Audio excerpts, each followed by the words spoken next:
Coucou.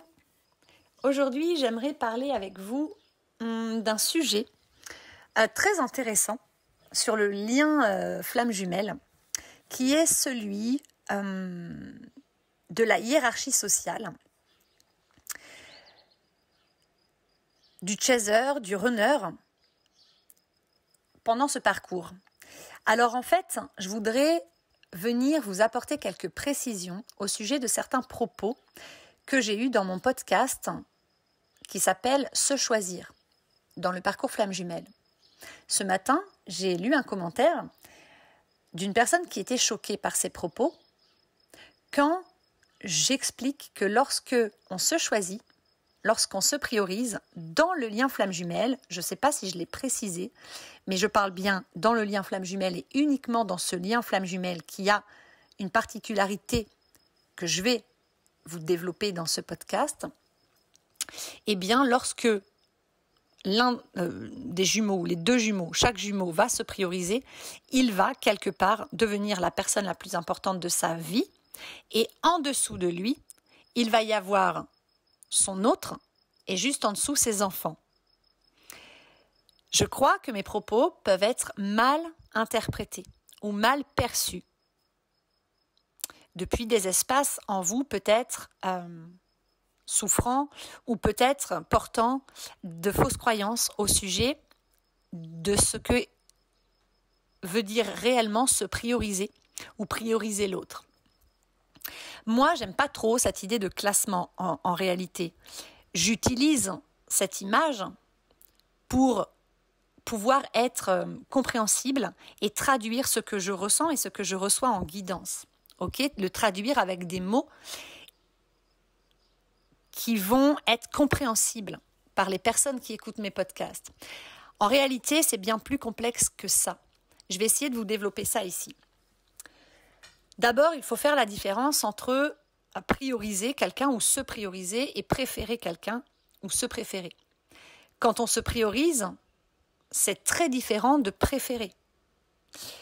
Prioriser quelqu'un ne veut pas dire préférer quelqu'un, ne veut pas dire que cette personne est mieux, qu'on la préfère. Et quand on se priorise, ça ne veut pas non plus dire qu'on va négliger les autres. Attention, parce que sinon vous pouvez mal comprendre ce que je vous explique là.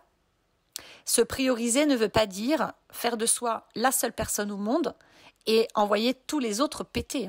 Ça ne veut pas dire que par exemple, je suis plus importante que mes enfants, alors mes enfants, s'ils ont un problème, je les laisse se débrouiller. Et puis je ne viens pas les aider. Ça ne veut absolument pas dire ça. Se prioriser, ça veut uniquement dire répondre à ses besoins à soi-même en priorité. Et que lorsque les autres, les gens que tu aimes, tes enfants ou ton autre, tes parents, ta famille, viennent te demander quelque chose, ont un besoin, eh bien, tu vas d'abord t'assurer toi-même d'être à jour de tes besoins. Tu vas écouter ta voix intérieure et te dire est-ce que c'est juste et bon pour moi de répondre oui à cette demande. Ok ? Ton enfant, il vient t'appeler pour jouer avec lui. Est-ce que c'est bon et juste pour moi maintenant d'aller jouer avec mon enfant ? Ou est-ce que j'ai pas besoin d'aller faire pipi avant ? Est-ce que j'ai pas besoin de boire un verre d'eau avant d'y aller ? Se prioriser, c'est écouter que mon enfant veut jouer avec moi, ok. Par contre, d'abord, j'ai besoin d'aller faire pipi, donc je vais aller faire pipi. Et puis ensuite, j'ai besoin de boire un verre d'eau, donc je vais boire un verre d'eau. Et donc, je vais dire à mon enfant, ça me dit bien de jouer avec toi. Par contre, là, moi, j'ai d'abord besoin d'aller faire pipi et boire un verre d'eau. Donc, je vais répondre à mes besoins et je viens te rejoindre juste après. Et en faisant ça, on apprend à nos enfants à eux-mêmes prioriser leurs besoins. Ok ? Parce que si, au contraire, tu dis à ton enfant, oui, j'arrive, vite, que tu y vas, que tu sens que tu as envie de faire pipi et que tu as soif, mais que tu te retiens, que tu dis, c'est pas grave, j'irai faire pipi après, quand j'aurai mal au ventre, et puis j'irai boire après, quand j'aurai la gorge toute desséchée, alors là, tu te sacrifies. Tu ne te respectes pas, tu te sacrifies, tu t'oublies, et tu apprends à ton enfant à s'oublier et à se sacrifier pour répondre aux besoins des autres. Puisque nos enfants apprennent par mimétisme. Ok. Quand je parle dans ce lien flamme jumelle et uniquement dans ce lien flamme jumelle, que si on devait dessiner un classement hiérarchique du côté de Chaser, lorsqu'il est guéri et qu'il se priorise enfin parce qu'il s'est choisi, j'ai exprimé dans mon podcast Se Choisir que nous, ex-Chaser, on est en haut de notre pyramide. Juste en dessous, il y a notre jumeau, juste en dessous, il y a nos enfants. Alors, je vais vous détailler ça plus précisément parce que c'était simplement résumé. Ce n'était pas le sujet, en fait, de ce podcast. Donc, je l'ai vraiment survolé. Ce que je veux dire, c'est que dans ce lien flamme jumelle, n'oubliez pas que votre autre, il est votre moitié. Donc, il est une part de vous. Donc, il est vous. Qu'avec votre autre, quand vous allez vous réunir, vous allez cheminer vers une fusion. La fusion, c'est quoi? Tu prends tes deux mains, l'une en face de l'autre, ok? Tu les rapproches, et puis tu entrelaces tes doigts. C'est ça la fusion. C'est deux êtres qui vont se compléter au point de devenir fusionnels, au point de ne former plus qu'une seule et même entité. Alors bien sûr, en réalité, dans le lien flamme jumelle, il y a un individu, un autre individu, et ensemble, nous formons une troisième entité qui est le couple sacré. Mais la réalité est bel et bien là, que ton autre est une part de toi. Donc ton autre, il fait partie de toi. Donc si tu te priorises toi, forcément, ton autre, quand il va se prioriser, il va finalement venir s'installer presque au même niveau que toi. Tu ne peux pas prioriser une part de toi et délaisser ou sacrifier une autre part de toi. C'est impossible. Donc quand tu apprends à te prioriser, naturellement, ton autre, et je parle seulement d'énergie et de vibration en fait, ton autre va venir finalement, si on doit schématiser un ordre hiérarchique dans nos relations, ton autre va venir en fait se placer à cheval quelque part entre toi, tout en haut de ta pyramide, et l'état juste en dessous où il y a tes enfants. Ok? Donc quand je me suis exprimée, ce que je voulais dire, c'est pas que ton autre, il va être plus important que tes enfants. C'est absolument pas ça. C'est pas que ton autre, tu vas tout faire pour lui avant tes enfants. C'est pas ça, puisque tu es sorti du sacrifice. Tu es loin de ça. Quand tu as cheminé suffisamment, que tu t'es choisi et que tu t'es remis au centre de ta vie. Non, ça veut simplement dire que dans l'énergie, dans la vibration, le lien, il est là. Le lien que tu as à ton jumeau, il est très différent de celui que tu as à tes enfants. Tes enfants ne font pas partie de toi. Tes enfants ne sont pas ta moitié. Ils sont des êtres à part entière qui peut-être, s'ils sont eux-mêmes flammes jumelles, ont leur moitié quelque part et qui vont peut-être un jour vivre ce que tu vis là. Mais naturellement, c'est d'une logique pour moi qui est imparable, même si je ne prétends pas détenir une vérité quelconque. Tu prends si ça résonne pour toi, tu laisses si ça ne résonne pas. Mais ce que je reçois en guidance, ce que je perçois, ce que je comprends de tout ça, c'est que ton autre, dans le lien, il sera toujours beaucoup plus proche de toi, beaucoup plus lié à toi, beaucoup plus connecté à toi. Il fait partie intégrante de toi. Mais comme au moment où tu vas vivre avec ton autre, ça voudra dire que vous êtes réunis, ça voudra dire que lui aussi se priorise. Ça veut dire que toi et ton autre, ni l'un ni l'autre n'allez répondre aux besoins de l'un et de l'autre. Vous allez apprendre à vous accorder, devenir complémentaires, mais vous allez chacun savoir répondre à vos propres besoins. Vous êtes équilibrés, vous êtes dans la plénitude. Ok. Vos enfants, par contre, qu'ils soient vos enfants d'un premier couple ou vos enfants en commun. Vos enfants, eux, bien sûr, quand ils vont être tout bébés, ils vont avoir besoin que vous répondiez à leurs besoins. Mais si vous répondez à leurs besoins en priorisant d'abord les vôtres, chacun des jumeaux, eh bien vous allez apprendre progressivement à vos enfants à répondre à leurs propres besoins par eux-mêmes et à devenir un adulte autonome, équilibré, indépendant. Ok ? Et épanoui. Capable de se prioriser, capable de répondre lui-même à ses besoins. Ok. Quand je dis que notre autre, il est situé entre nous et nos enfants, en fait, il n'est pas situé entre nous et nos enfants. Il est aussi important pour nous que nos enfants. Nos enfants sont aussi importants pour nous que notre autre. Pourquoi? Parce qu'au sein de notre foyer, eh bien, il y a les êtres les plus précieux au monde à nos yeux et à notre cœur. Et je ne crois pas qu'il faille classer par ordre d'importance. C'est comme si vous disiez « Oui, mais moi je préfère mon enfant, ma fille à mon garçon. » Ou « Je préfère mon garçon à ma fille. » Non, tout ça c'est dysfonctionnel. On n'a pas de préférence à avoir entre nos enfants, dans une famille, dans un foyer fonctionnel. On ne fait pas de préférence entre nos enfants. Ok ? On ne fait pas de préférence entre nos enfants biologiques et nos enfants adoptifs. On ne fait pas de préférence entre nos enfants et l'amour de notre vie. C'est juste un amour inconditionnel qui est similaire. C'est de l'amour inconditionnel, sauf qu'il y a deux formes d'amour différentes. Une forme filiale et une forme qui est amoureuse. Ok ?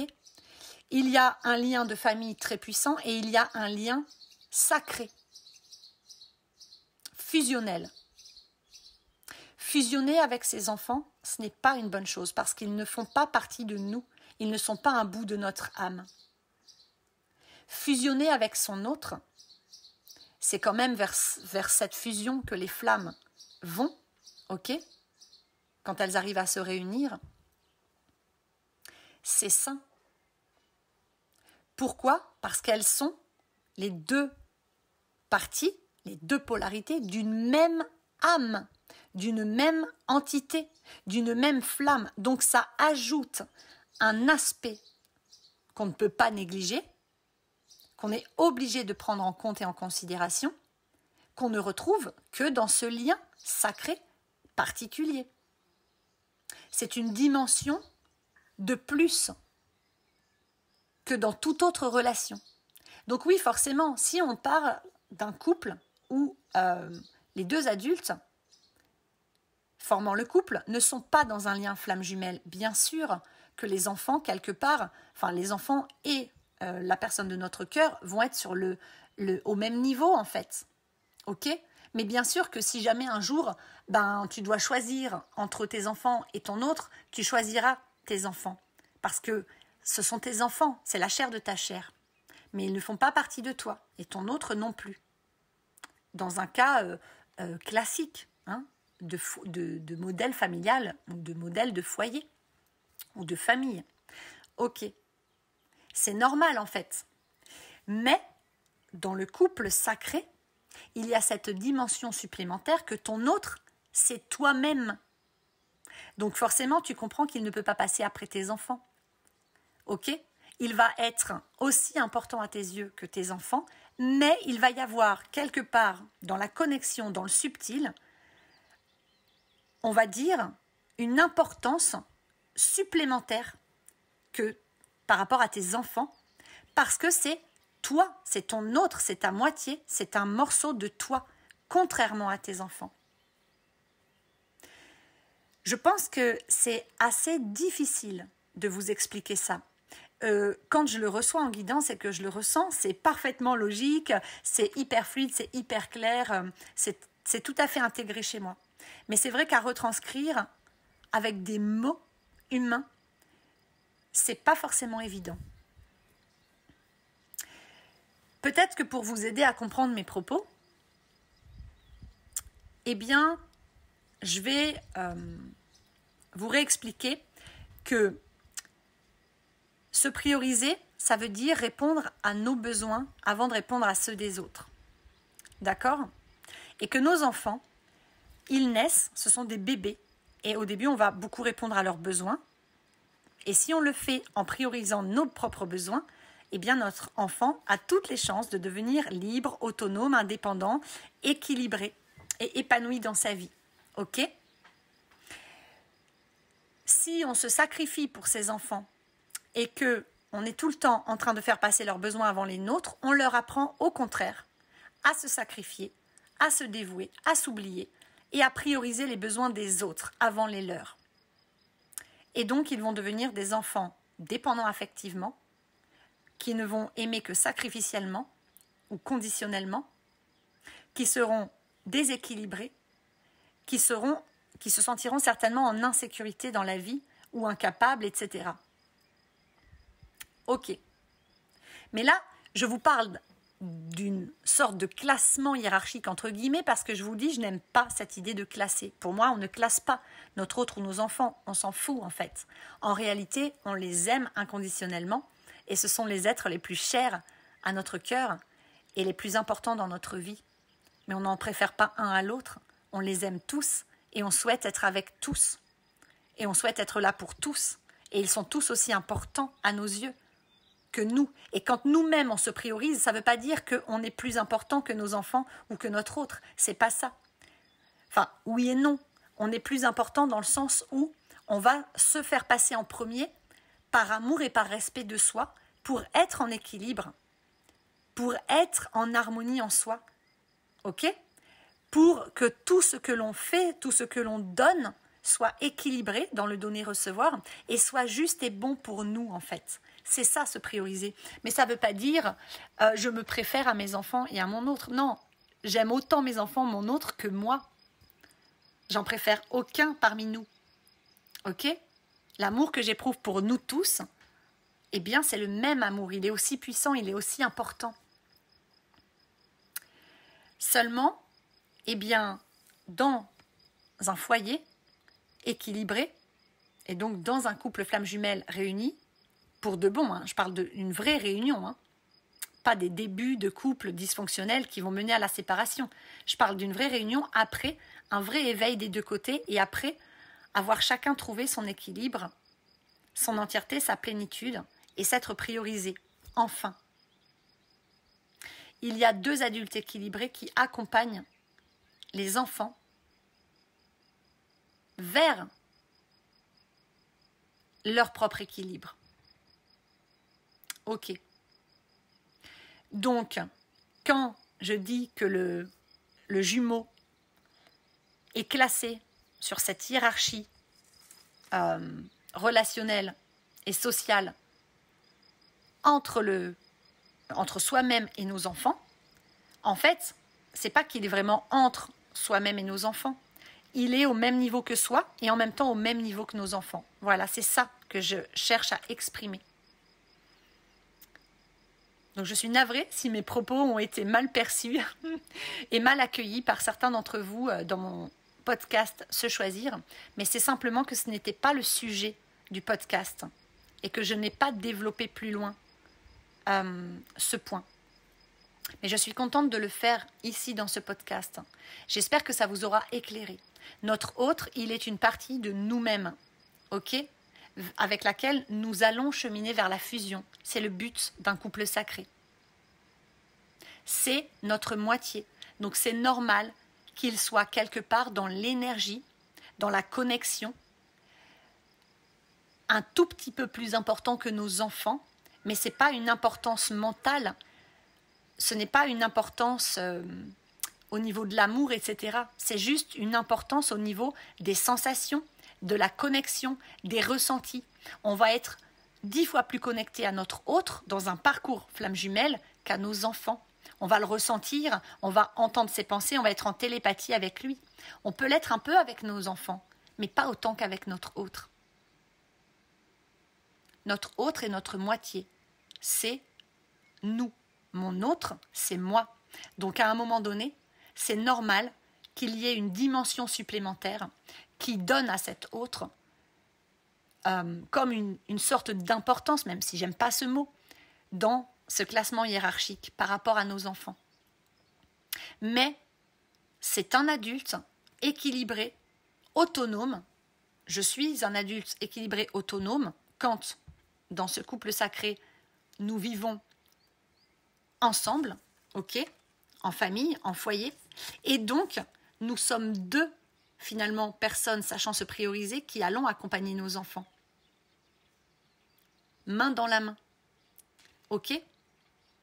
Il n'y a pas de quand je dis que notre jumeau il est un petit peu plus important que nos enfants. Je parle de cette dimension énergétique, de cette dimension d'âme.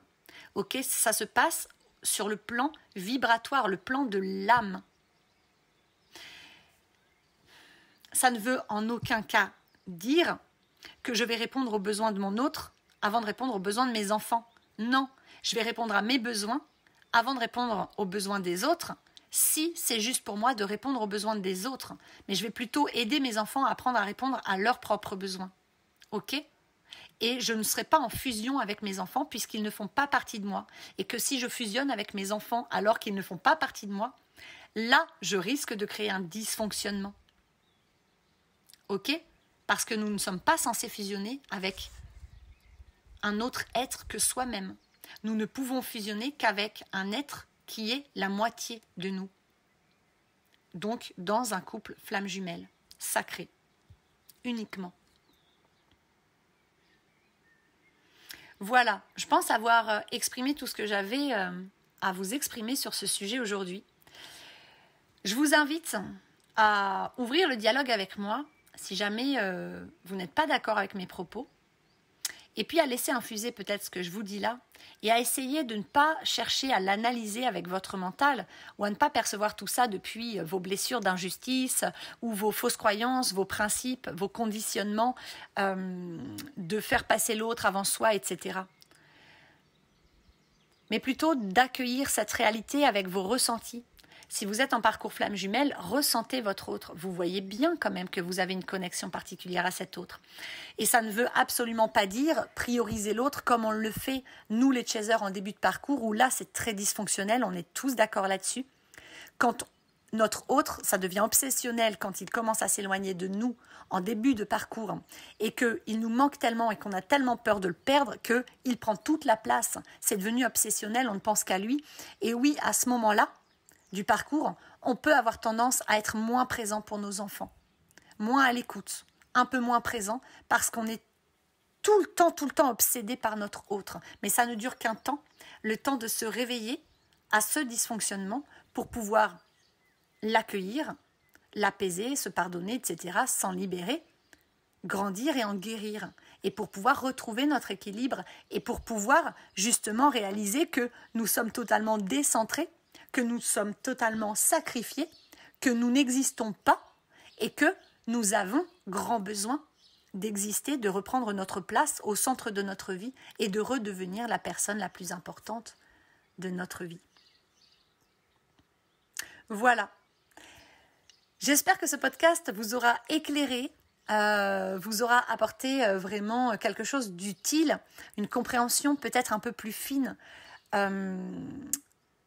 dans ce lien flamme jumelle, dans un petit peu cette hiérarchie qu'il peut y avoir au sein d'un foyer flamme jumelle qui s'est réuni, qui s'est récomposé et donc qui est fonctionnel, équilibré et harmonieux. Voilà, n'hésitez pas à me partager vos retours si vous en avez l'envie ou à me témoigner de vos ressentis. Je serais vraiment très curieuse d'en apprendre un petit peu plus sur comment d'autres flammes jumelles perçoivent